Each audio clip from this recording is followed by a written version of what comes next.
지난주에 우리가 살펴본 내용은 다윗이 가드왕 아기스에게 망명을 가서 시글락에 정착해 살던 그 당시에 다윗에게 닥쳤던 위기와 그 위기에 대한 다윗의 반응을 통해서 우리 신앙이 어떠해야 할지 살펴보았습니다. 다윗은 고국 이스라엘과의 전쟁에서 블레셋 편이 되어서 싸움을 할 뻔한 그런 위기를 맞이했습니다.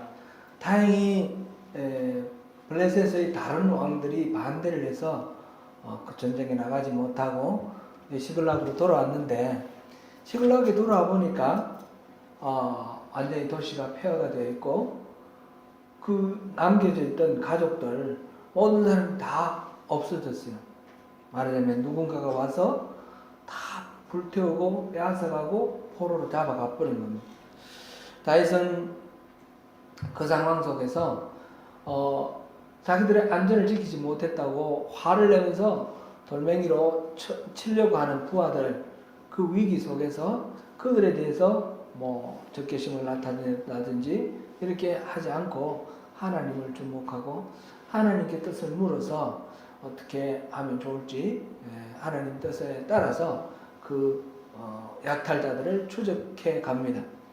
그래서 네게브 사막 거기에서 약탈자를 만나서 결국 이제 모두 다 섬멸하고 빼앗겼던 모든 물품들, 그리고 포로로 잡혀갔던 가족들 다 되찾아오고 더불어서 그들이 다른 데서 빼앗아간 것까지 전리품으로 그렇게 거두어서 다시 돌아오죠. 가는 동안에 이 600명의 군사 중에서 강행군을 해서 전쟁터까지 갔다가 돌아오고 다시 추격하는 과정에서 지쳐서 낙오한 사람 200명이 있었어요. 그 보솔 시내에서 200명을 다시 만났는데, 따라간 사람 중에 400명 중에서 그 전리품을 나누는데 저 사람들 나눠서는 안 된다 이렇게 말하는 그런 주장이 있었어요. 그랬는데 그런 반대도 불구하고 다윗은 모든 사람, 오늘 우리가 함께 위했던 것처럼 그 전장에 내려간 사람이나 그 소유물 곁에 그러니까 보솔 시내에 머물러 있던 사람들이나 동등하게 이렇게 분배를 했습니다. 그 이유는 이 전쟁에 가서 가족들을 다 찾고 적을 물리칠 수 있었던 이유는 하나님께서 인도해 주셨고 싸워 주셨기 때문이라는 것을 고백하는 것이죠. 그래서 모든 것들의 이 전리품의 주인은 하나님이시다. 그래서 우리끼리만 나의 공로인 것처럼 차지할 수가 없고 전부 나눠야 된다. 이것이 그 이후에 이스라엘에 전쟁에 나가는 사람이나 머물러 있는 사람이나 항상 공평하게 분배하는 하나의 원리가 되었습니다.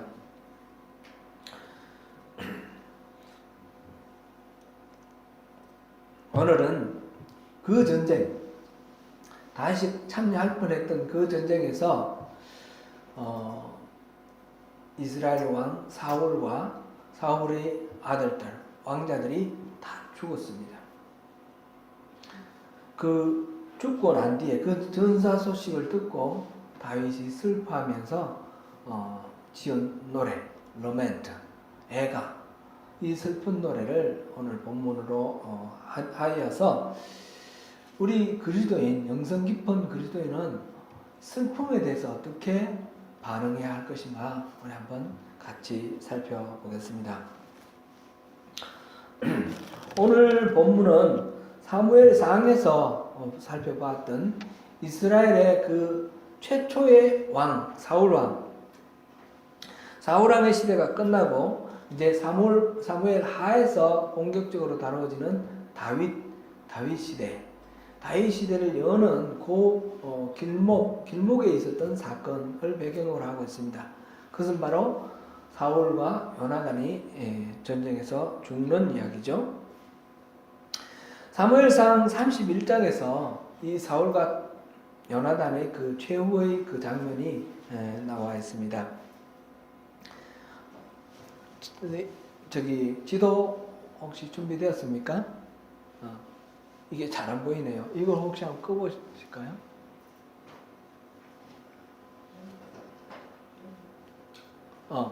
좀 지도가 보입니까? 네. 이게 지중해고요. 여기 이스라엘 땅이고, 여기에 사해.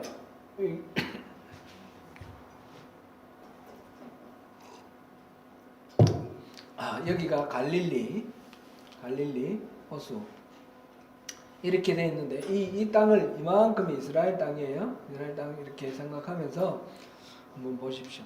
여기가 가사고, 여기가 아스글론, 아스닥, 그 다음에 에글론, 그 다음에 가드 이렇게 돼 있어요.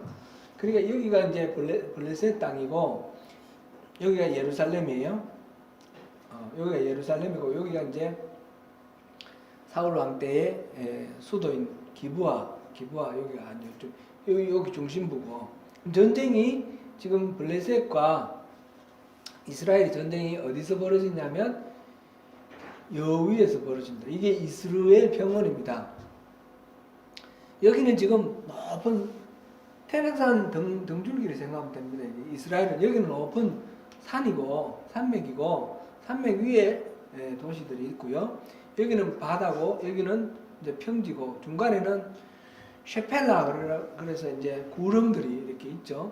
그래서 여기서 이리로 올라오는 것보다 이리로 난 길 우리 그 신약 성경 할 때도 보았었죠. 신약 성경 개관할 때 여기가 산지길, 여기가 해안길, 여기가 계곡길, 여기가 왕의대로 이 네 개의 길이 이렇게 종으로 이렇게 있어요. 이렇게 횡으로 가는 길은 굉장히 가파른 산으로 오르락 내려가는 것이기 때문에 굉장히 어려운 그런 길이라서 이리로 올라가는 것이 평평한 길로 가서 여기서 만나서 전쟁을 하는 거예요. 이게 이스라엘 평원이라고 해서 이스라엘 땅의 곡창지예요. 여기가 머깃도고 여기가 우리나라로 치면 무슨 대관령이나 한계령이나 이런 것 같은 그런 고개가 이게 머깃도 패스. 이 나라에는 패스라는 게 있죠. 패스. 저 남섬에 가면 크라이처치에서 서쪽으로 넘어가는데 아스 패스 있잖아요. 그게 이제 고개라는 뜻이에요. 대관령 고개 패스. 그래서 아벡이 여기인데 여기에서 집결했을 때 여기가 시글락이에요. 시글락. 이 이스라엘 백성들 이스라엘의 그 다윗과 그 부하들이 여기 가서 집결해 있다가 다시 돌아왔어요. 여기에서 이스라엘 블레셋 다른 군사들이 이렇게 올라가서 머깃도 앞에 여기 가서 진을 치고 이스라엘 군대는 이렇게 올라가서 여기가 이스라엘이라는 그런 성읍인데 여기서 이제 전쟁이 붙은 거죠. 전쟁이 붙었는데 어떻게 됐습니까? 누가 이겼습니까? 블레셋과 이스라엘. 블레셋이 이겼습니다. 그래서 이 전쟁에서 지금 이게 지도가 좀 더 선명하게 크게 나왔으면 좋겠는데 이게 좀 허리긴 합니다. 요 부분이 지금 길보아산입니다. 여기 산 표시가 있는데 여기 길보아산입니다. 이 평원에서 전쟁에서 도망을 가서 길보아산에 가서 많은 사람들이 죽었습니다. 전사를 했는데 그 중에 사울과 사울의 세 아들도 있었습니다.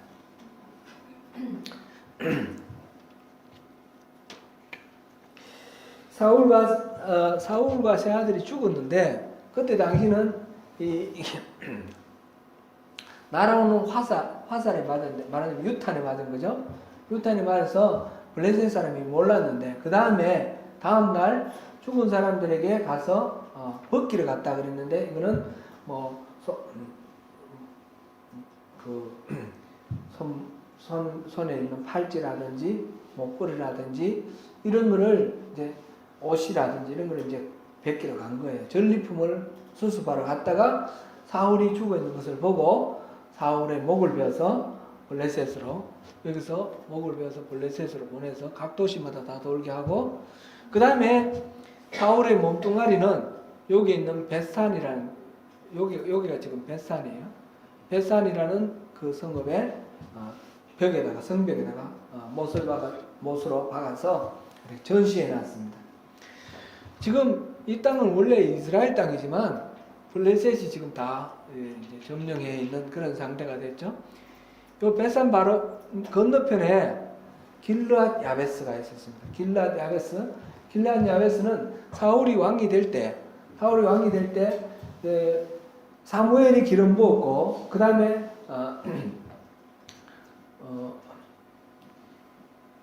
미스바에서 투표를 해서 그러니까 제비뽑기를 해서 각 지파별로 제비 뽑고 가문별로 제비 뽑고 해서 사울이 제비가 뽑혔어요. 기스의 아들 사울이 제비 뽑혔는데 그러니까 왕이 되는데 사무엘로부터 직접 기름 부음 받고 그 다음에 미스바에서 제비 뽑고 그래서 아직 왕으로서 대접을 못 받고 있어요. 그럴 때에 이 암몬이 나하스라는 왕일 때 암몬이 전쟁을 걸어왔습니다. 그리고 야베스가 멸망하게 되었는데 점령당하게 되었는데 구원을 요청을 했어요. 그럴 때 사울이 밭을 갈고 돌아오다가 그 소식 듣고 소를 잡아서 밭갈던 소를 잡아서 12토막을 해서 12지파에게 보냈죠. 그래서 12지파가 전부 이제 그 호응을 해서 전쟁을 쳤습니다. 그리고 전쟁을 쳐서 결국 암몬을 물리쳤습니다. 그러고 난 뒤에 비로소 사울은 왕으로서 대접을 받습니다. 실질적으로 왕 역할을 하게 된 것은 바로 이 길앗 야베스 전쟁에서 암몬을 물리침으로써 왕으로서 지도력을 인정을 받았습니다. 그러니까 길앗 야베스 입장에서는 사울이 바로 생명의 은인이죠. 사울이 죽어서 벳산 성벽에 못 박혀 있다는 소식을 듣고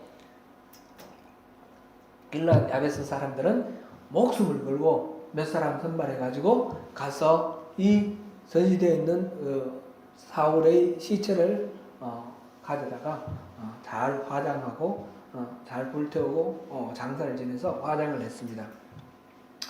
이러한 상황이고요. 이때에 한 사람이 한 젊은 사람 아말렉 사람이라고 그랬는데 이 시글락으로 왔습니다. 지금 그 사이에 다윗은 어떤 일이 일어난지를 모르고 시글락에서 이 남쪽으로 내려가서 아말렉에게 포로로 끌려간 자기 가족들을 다 찾아서 돌아와서 지금 시글락에 도착하고 3일째 되는 날 어떤 사람이 와서 이야기를 합니다.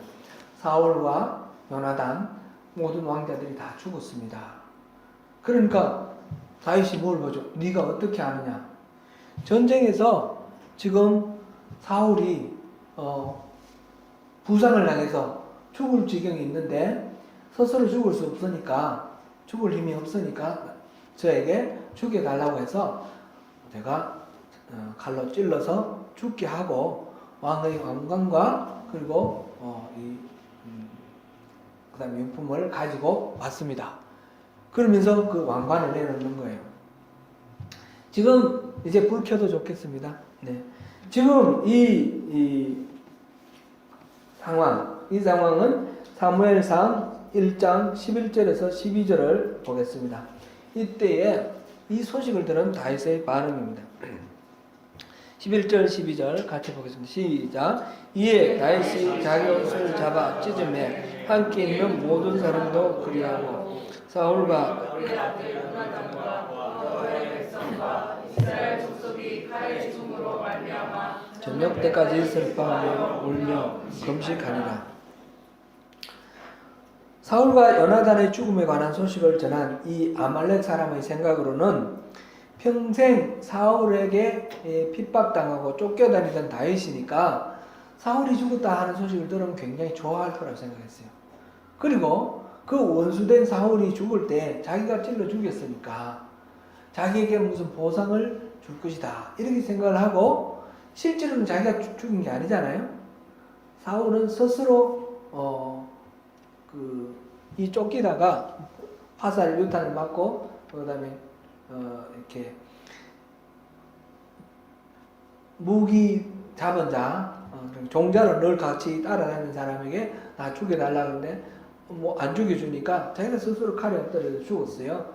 사울은 자살했고, 그러니까 무기 잡은 자도 같이 자살을 하고 그랬는데, 이 아말렉 사람이 자기가 죽였다 하면 보상을 줄까봐 내가 죽였습니다 거짓말을 했는데, 공을 이렇게 뻥튀기 해서 거짓말을 했는데, 그 이야기를 들은 다윗의 반응은 어땠습니까?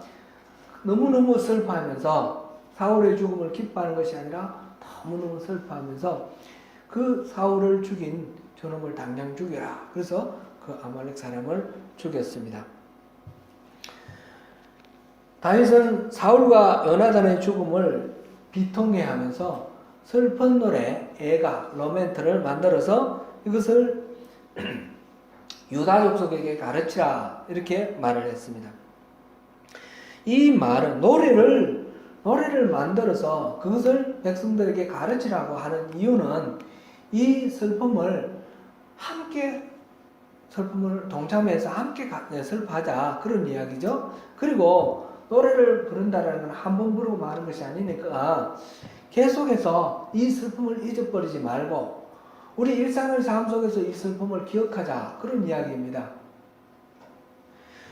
이 슬픔, 고통이라는 것은 우리 삶을 때로는 황폐하게 만들기도 합니다.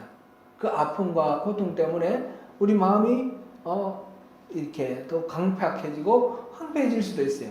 또 반면에 이 슬픔과 고통을 우리가 어떻게 반응하느냐에 따라서는 우리 인생이 더욱 풍성해지기도 합니다. 지금 다윗은 이 일을 우리 일상의 내면 속에 이 슬픔을 잘 승화시켜서 우리의 에너지로 삼자. 그래서 유다 백성들에게 그를 가르치라고 하는 것입니다. 본문 17절, 18절을 한번 같이 보시겠습니다. 시작. 다윗이 이 슬픈 노래로 사울과 그의 아들 요나단을 조상하고 명령하여 그것을 유다 족속에게 가르치라 하였으니 곧 활노래라. 아사의 책에 기록되었으되 18절에 의하면 다윗이 지은 이 애가 이 러멘트를 통상 활노래라 이렇게 부른다는 거죠. 이 이야기가 이 노래가 왜 활노래일까? 이런 의문이 생깁니다. 그 이유는 22절에 있습니다. 같이 한번 보시겠습니다. 시작. 죽은 자의 피에서 용사의 기름에서 요나단의 활이 뒤로 물러가지 아니하였으며 사울의 칼이 헛되이 돌아오지 아니하였도다.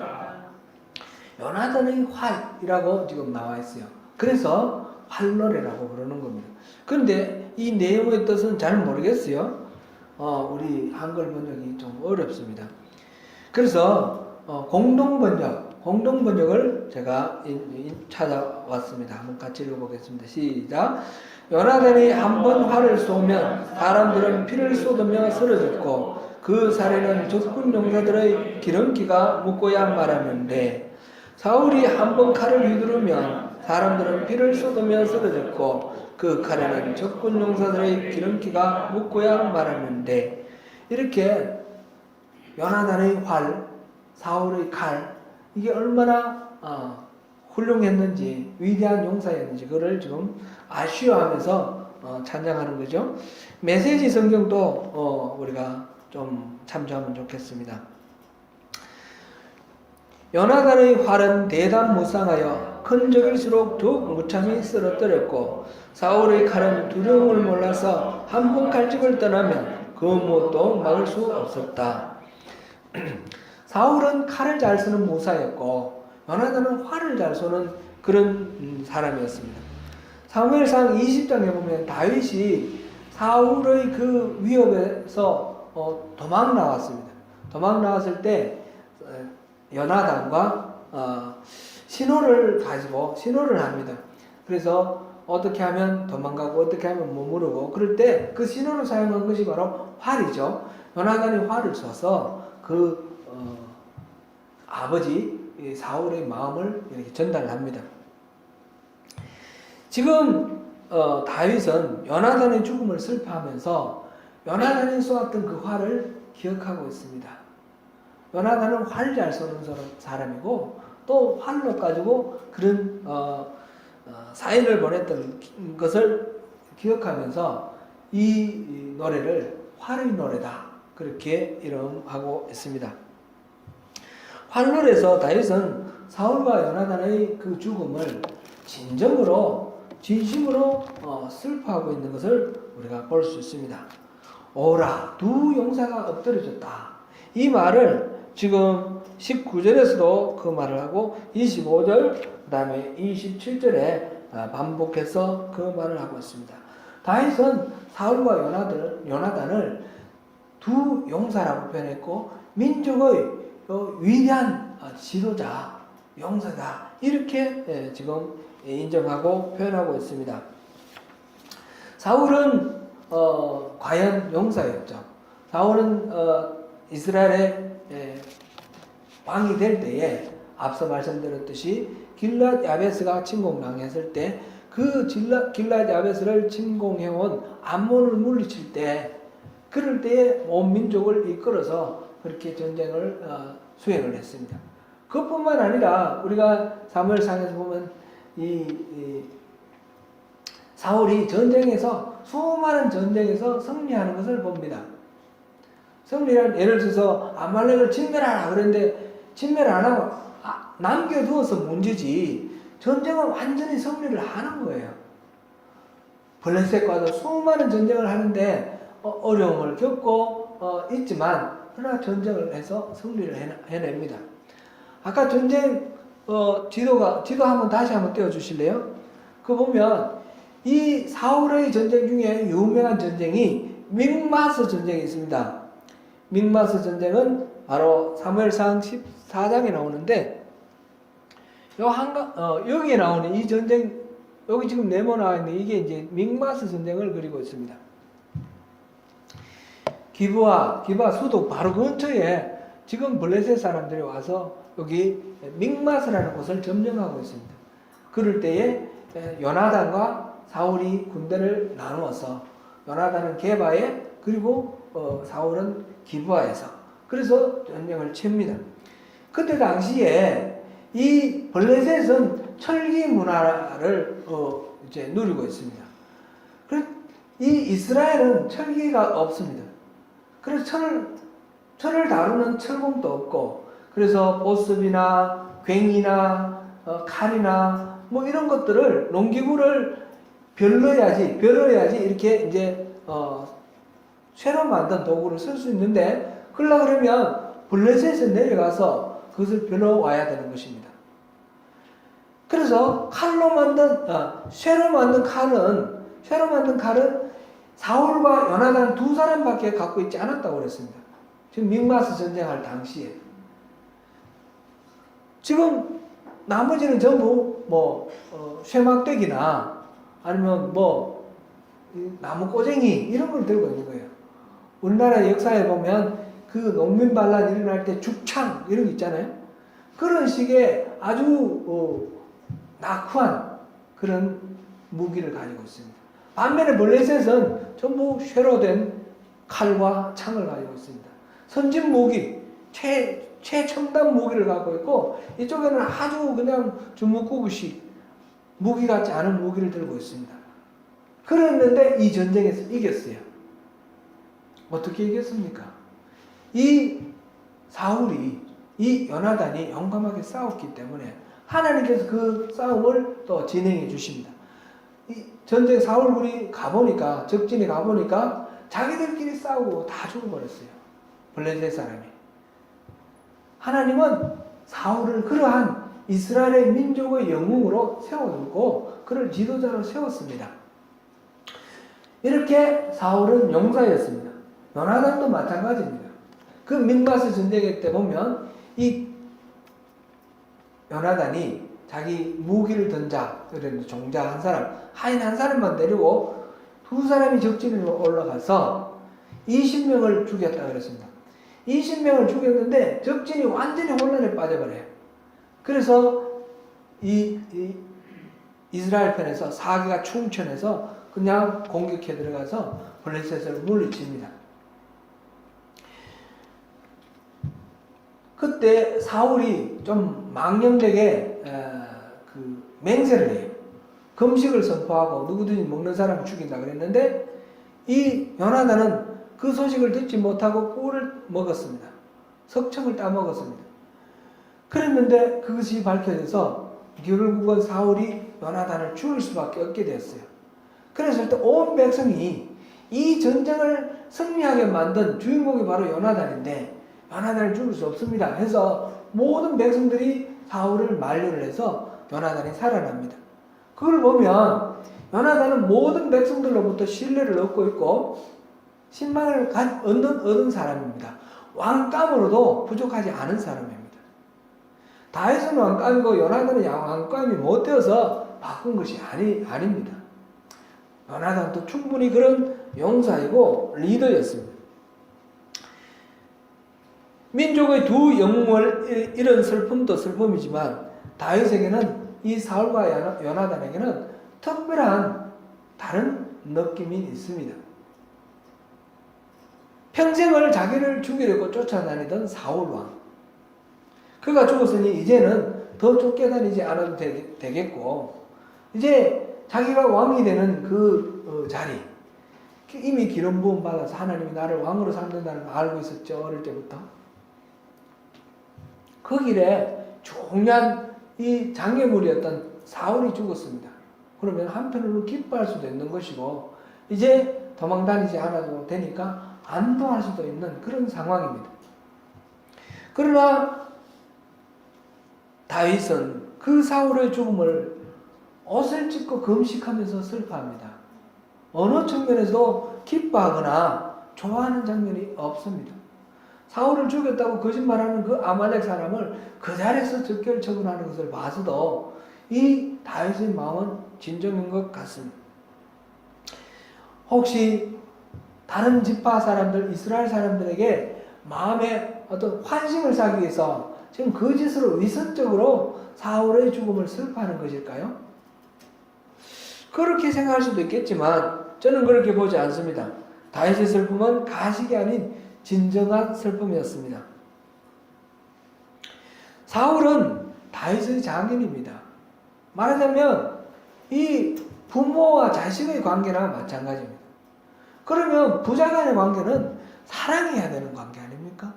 한없이 보호해주고 지원해주고 사랑해주는 그런 관계여야 되는데 이 사울이 이 다윗을 죽이지 못해서 안달이나고 끊임없이 정오와 시기에 불타서 다윗을 추격하고 쫓아다니는 그런 미움의 관계로 되었습니다. 그런데 이 미움의 관계, 잘못된 인간관계가 회복되어야 되지 않겠습니까? 화해가 이루어져야 되지 않겠습니까? 그런데 사울이 죽어버렸어요. 다시는 회복할 수 없는, 이 관계는 다시는 회복할 수 없는 그런 관계가 되고 말았습니다. 얼마나 참 마음 아픈 그런 상황이겠습니까? 다윗은 그것을 슬퍼하고 있습니다. 뿐만 아니라 사울이 생각할 때 계속해서 시기심과 정모와 원망 이것에 사로잡혀서 사울은 지금 미친 사람이 되었습니다. 정신 이상이 되었어요. 그렇게 자기를 쫓아다니다가 비참하게 죽은 그 사울을 생각할 때 한없는 그 긍휼함과 그 안타까움 그것 때문에 지금 울고 있는 것입니다. 다윗은 그렇게 사울을 생각하면서 마음 아파하면서 울고 있었습니다. 다윗의 요나단의 죽음에 대한 슬픔은 또한 어떤 것입니까? 다윗은 요나단을 내 형 요나단이여 이렇게 불렀습니다. 26절 우리 같이 한번 보겠습니다. 내 형 요나단이여 내가 그대를 애통하면 그대는 내게 힘이 아름다움이라 그대가 나를 사랑함이 기이하여 여인의 사랑보다 더하였도다. 여기서 아름답다라는 말은 뭐 외모가 출중하다 그런 뜻은 아니겠죠. 당연히 너무너무 관계가 보기 좋다 이런 의미도 되지만 NIV 영어 성경에 보니까 You were very dear to me. 나에겐 너무너무 소중하다. 그렇게 표현을 하고 있습니다. 요나단의 사랑을 다윗은 여인의 사랑보다 승하다. 여인의 사랑보다 더 좋다. 이렇게 말하고 있습니다. 여인의 사랑이 어떻습니까? 남자와 남자, 우리 친구들이 있습니다. 어릴 때부터 자라면서 또는 어른이 돼서 만난 친구들. 남자와 남자끼리, 여자와 여자끼리 친구가 되어 있는데 서로 의지하면서 비밀을 나누고 아주 깊은 그런 친구가 있습니다. 그러나 그 어떤 친구도 우리가 서로 결혼해서 우리 함께 살아가고 있는 내 남편, 내 아내보다 더 친밀한 친구가 있습니까? 그럴 수가 없습니다. 아무리 친한 친구도 이 여인의 사랑보다 성하다라는 것은 이 부부의 사랑을 이야기를 합니다. 부부의 사랑은 단순히 육체적으로 결합하는 것뿐만 아니라 영혼이 결합되어 있습니다. 그런데 이 요나단의 사랑은 이 부부간의 사랑보다도 더한 사랑이라는 거죠. 이 영혼의 사랑, 깊은 그 영혼의 사랑의 경지까지 도달했다는 것이죠. 지금 요나단은 자기가 왕의 자리에 가야 되는데 이 다윗이 끊임없이 위험이 된다고 자기 아버지는 다윗을 죽이려고 합니다. 그런데 요나단은 그 다윗을 계속해서 감싸주고 보호해주고 지켜주고 도와줍니다. 자기 자리를 위협하는 사람이지만 그런 것 하지 않습니다. 자기가 왕이 되는 것보다 다윗이 왕이 되는 것이 더 좋다 말합니다. 자기의 어떤 지위나 권리나 누리는 것이나 소유나 그 모든 것보다도 자기 생명보다도 더 다윗을 사랑합니다. 이런 사랑이 지금 남녀 간의 사랑보다도 더한 사랑이 지금 요나단과 다윗 사이의 우정입니다. 그래서 다윗은 그 잃어버린 이 요나단의 사랑, 다시는 누릴 수 없는 그 사랑을 안타까워하며 아파하며 슬퍼하고 있는 것입니다. 이 부분을 메시지 성경 번역으로 한번 읽어보면 좋겠습니다. 26절 메시지 성경으로 같이 읽습니다. 시작. 내 사랑하는 형제 요나단이여, 그대의 죽음에 내 마음은 무너져 내리요. 기적과 같은 그대의 우정은 내가 지금껏 알았던 앞으로 알게 될 그 무엇보다도 더한 사랑이었어. 사울과 요나단의 죽음에 대한 다윗의 슬픔은 가식적인 또는 정치적으로 이렇게 꾸미는 그런 슬픔이 아니라 참으로 진실한 진정한 슬픔입니다. 다시는 기회가 없는 상실로 인한 비통감입니다. 부당한 미움을 가지고 평생을 자기를 고통 속에 몰아넣었던 그 사울의 죽음에 대한 슬픔, 한없이 자기를 비호해주고 사랑해주고 보호해줬던 요나단을 잃은 그 사랑, 두 슬픔은 똑같은 슬픔입니다. 다윗은 사울과 요나단의 죽음 앞에서 자신의 이해관계에 빠지지 않았습니다. 자신의 감정에만 얽매이지도 않았습니다. 하나님이 주신 사랑의 대상, 그 어그러진 사랑과 다 못한 그 사랑을 이런 아픔 속에서 마음껏 슬퍼하면서 백성들에게도 이 사랑을 같이 공유하자. 사울과 요나단은 그렇게 우리에게 소중한 사람이다. 그것을 지금 가르치면서 노래하고 있는 것입니다. 며칠 전 이탈리아 북부 베르가모라는 도시의 지역신문에 부고란이 10페이지에 이르렀고 150명, 조그만 도시에서 150명이 죽어서 그 사망자의 소식을 싣고 있었다고 뉴스에 나왔습니다. 코로나 바이러스가 온 세계에 퍼져 맹위를 떨치고 있습니다. 어제 기준으로 이탈리아는 하루 새 확진자가 5,986명이 증가하여서 이제 47,021명이 되었고, 사망자가 하루 동안 627명이 증가해서 4,032명이 되었습니다. 스페인도 확진자가 하루 4,514명이 증가해서 총 24,926명이 되었고 사망자도 285명이 늘어서 총 1,326명이 되었습니다. 미국도 만만치 않습니다. 확진자는 하루 5,342명이 늘어서 19,781명이 되었고 사망자는 58명이 늘어서 276명이 되었습니다. 초반에는 중국 다음으로 심했던 우리 조국 대한민국은 확진자가 147명이 늘어서 8,799명이 되었고 사망자는 2명이 늘어서 104명이 되었습니다. 우리가 살고 있는 새로운 조국 뉴질랜드는 상대적으로 덜하지만 확진자가 13명이 늘어서 지금 52명이 되었습니다.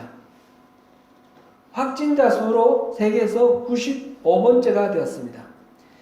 현재까지는 사망자도 없고 또 확진자 수도 비교적 적은 편이고 대부분 외국에서 이렇게 들어온 사람들이거나 그 가족들이었습니다. 그래서 그 루트가 잘 확인되었고 잘 통제되어서 왔는데 어제 발표된 사람 그 13명 중에서 2명, 오클랜드 한 사람, 웰링턴 한 사람은 이 감염 경로가 밝혀지지 않았습니다. 그래서 혹시 지역 감염이 아닌가 하는 생각을 가지고 지금 예의주시하면서 계속해서 조사하고 있습니다. 그래서 어제 앞서 말씀드렸듯이 자신 다 아던 총리가 연설을 하면서 경계 단계를 2단계로 상향 조정하였습니다. 그저께 나온 대책으로 야외 500명 이상, 실내는 100명 이상 모이는 어떤 형태의 모임도 금지되었습니다.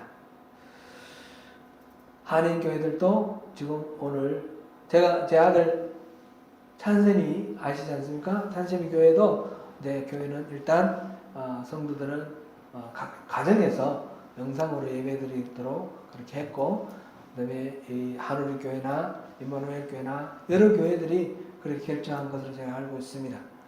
교회에서는 이제 교역자들만 모여서 그렇게 예배를 하는 것 같습니다.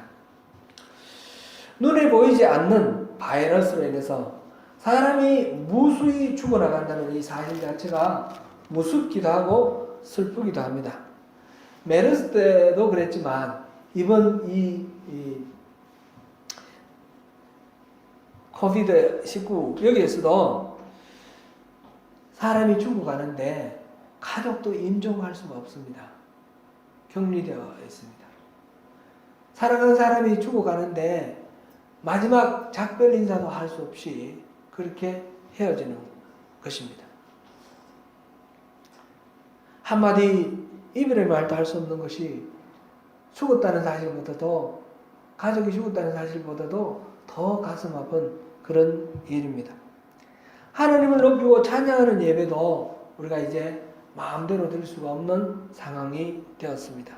이 얼마나 슬픈 일입니까? 데살로니가 전서 5장 16절에서는 항상 기뻐하라 하였습니다.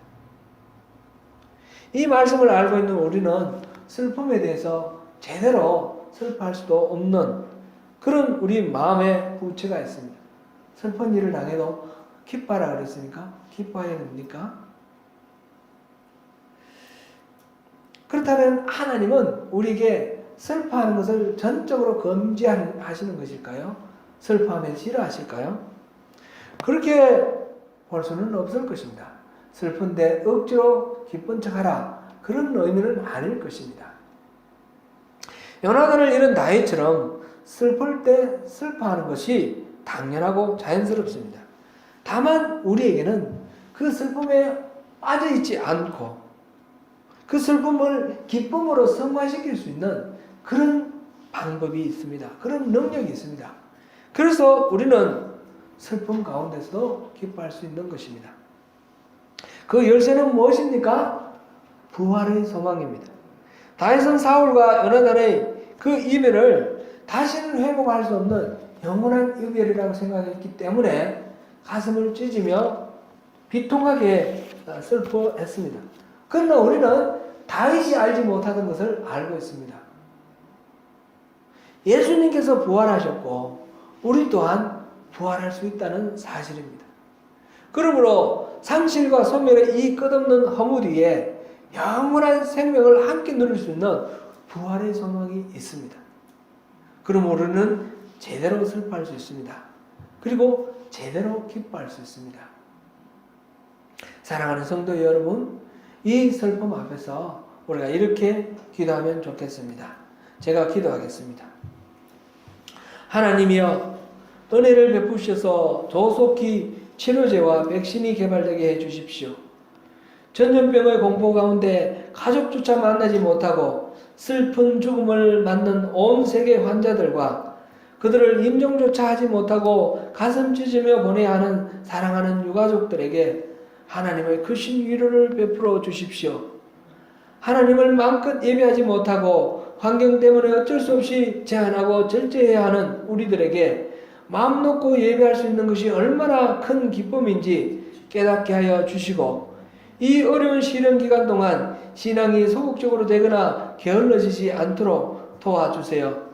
함께 모여 정한 순서대로 예배하는 의식보다도 살아가는 삶의 현장이 모두 예배가 되도록 우리를 더욱 정결하게 하시고 우리 삶을 받아주세요. 예수님 이름으로 기도합니다. 아멘.